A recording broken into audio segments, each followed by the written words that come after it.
बदले के इस खेल में मेरे हिस्से में किसके जुर्म की सजा है। बरसों बरसों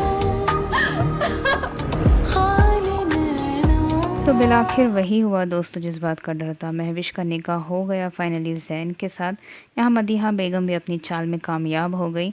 मदीहा जैसी माँ मैंने आज तक नहीं देखी जिसने अपने बेटे को इतना इमोशनल ब्लैकमेल कर दिया कि उसने ये फैसला लेने को वही दूसरी तरफ महविश यहाँ मीसनी बनी घूम रही है, बड़ी भोली बन रही है कि मैंने कुछ नहीं किया यहाँ पर।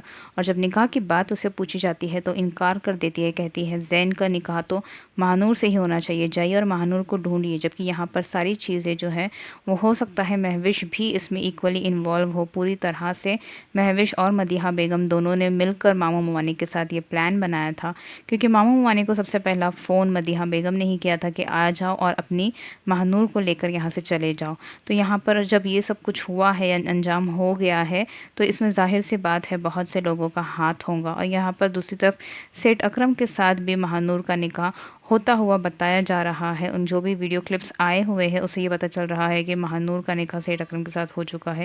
यहाँ पर इतना घटिया इस ड्रामे का ये एंड होगा हमें नहीं सोचा था। वहीं दूसरी तरफ महविश ने शादी करने के बाद अपने घर चली जाती है ज़ैन के साथ, और वहाँ पर ज़ैन जो है शोक मना रहा होता है। महानूर को अपने कमरे में तस्वुर कर रहा होता है कि महानूर यहाँ होती तो कैसा होता। निकाह के बाद जब ज़ैन महविश को लेकर घर आता है तो उसे साफ साफ कहता है कि मैंने तुम्हें पता है कि ये हमारी जो शादी हुई है वो किस सिचुएशन में और किस कंडीशन में हुई है, तो मुझसे तुम कोई उम्मीद नहीं रखना। मेरे दिल में हमेशा महानूर थी और महानूर ही रहेंगी, तुम्हारे लिए मेरे दिल में कोई जगह नहीं है। ये सारी बातें सुनकर महविश को बहुत तकलीफ़ होती है और वो सारी चीज़ें उठाकर अपने रूम से फेंक देती है और गुस्सा करती है कि आखिरकार मैं यहाँ पर निकाह तो मैंने ज़ैन से कर लिया, लेकिन फिर भी ये जीत वही दूसरी तरफ ज़ैन अपने सारे घर वालों पर इल्ज़ाम लगाता है कि तुम लोगों का किया धरा, किसने क्या साजिशें की, किसने क्या यहाँ पर गलत किया, और उन सब का नतीजा मुझे भुगतना पड़ा। सारी चीज़ों का गुनाह मेरे सर आया है और यहाँ मेरी ज़िंदगी बर्बाद हो गई है।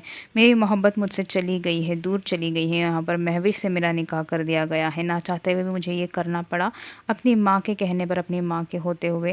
यहाँ पर दूसरी तरफ दिलावर साहब अपनी बेटी महविश को कह रहे हैं कि तुम मेरी ज़िंदगी भर मैं तुम्हारा कर्जदार रहूँगा कि तुमने मेरे कहने पर तुमने शादी कर ली। यहाँ पर महविश देखिए कितनी भोली बनी बैठी है।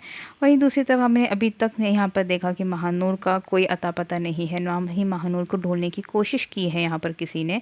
अब जाके हमें अगले एपिसोड में पता चलेगा कि महानूर जो है वो किसी भी तरह यहाँ पर पहुँच जाती है, और जब यहाँ पर पहुँचेंगी तो उसे पता चलेगा कि महविश और ज़ैन का निकाह तो हो चुका है। उसे दिल तो दोस्तों आखिरकार सेठ अकरम, मामू ममानी, महविश और मदीहा बेगम सारे जो नेगेटिव कैरेक्टर्स हैं वो जीत गए हैं फाइनली, और महानूर जो अकेली थी वो हार चुकी है इन सब के साथ। साथ में ज़ैन भी हार चुका है। ज़ैन को अभी भी यकीन नहीं हो रहा कि महानूर उसके साथ ऐसा किया उसने और उसे छोड़कर चली गई, और उसका निकाह यहाँ पर महविश के साथ हो गया है। अब इस चीज़ का कुछ नहीं हो सकता, क्योंकि निकाह जब हो गया है उसके बाद चाहे महानूर वापस भी आ जाए उसका हम कुछ नहीं कर सकते।